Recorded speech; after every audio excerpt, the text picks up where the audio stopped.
Қазақстан Пәкістанмен бірқатар бағытта әріптестікті күшейтпек, әсіресе ғылым білім саласында. Президент сапар аясында Исламабадтың ең ірі 3 жоғары оқу орнында қазақтың біртуар тұлғалары Әл-Фараби, Қаныш Сәтпаев және Қожа Ахмет Яссауи атында ғылыми-мәдени орталықтар ашылды. Ал келесі жылы Ислам Республикасында Қазақстан университетінің филиалы ашылмақ.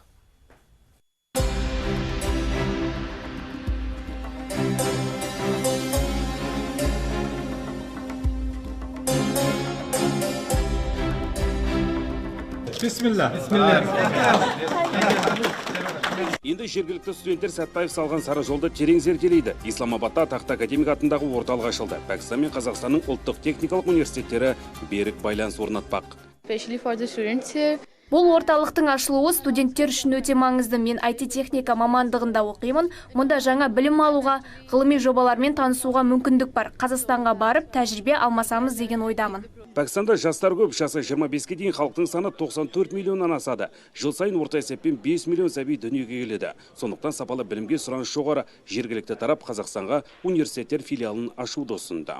Жоғары білімге қол жетімдікті Пәкістан үкіметі қазір өкінішке орай енді экономикалық инфрақұрылым тұрғысынан қамтамасыз етуге өте қиын. Сондықтан біздің мына салып жатқан үлкен академиялық хабымыз 40-қа жуық мықты шетелдік университеттердің филиалдары келді. Қазір Пәкістанның үкіметі бізден Қазақстандық университетінің филиалын ашыңыз деп сондай бір талап білдіруде. Қарағанды техникалық университеті дайын тұр.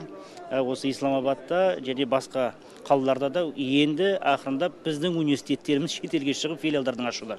Тағы бір келісім діни бағыттағы ғылыми әріптестік. Исламабадтың халықаралық ислам университеті мұсылман әлемдегі іргелі академиялық алаң. Оқу ордасында ұлы ғұлама Қожа Ахмет Яссауи атындағы орталық ашылды. Енді Түркістандағы халықаралық университет мамандары осында келіп тәжірибе алмасады.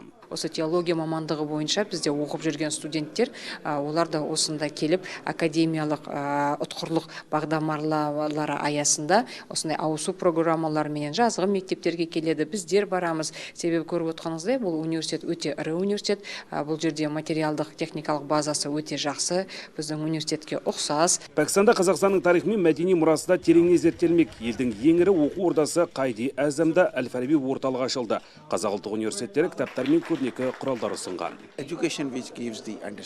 Екі ел білім саласында жемісті әріптестік орнатылады. Қазақстанның оқу жүйесі сапалы және аймақтық стандарттарға сай. Сонымен қатар бастауыштан жоғары білімге дейінгі құрылымы пәкістандық жүйемен ұқсас. Бұл екі ел арасындағы студенттер мен оқушылардың тәжірибе алмасуын жеңілдетеді. Білім және ғылыми зерттеулер арқылы экономикалық және мәдени байланысты нығайтуға мүмкіндік мол.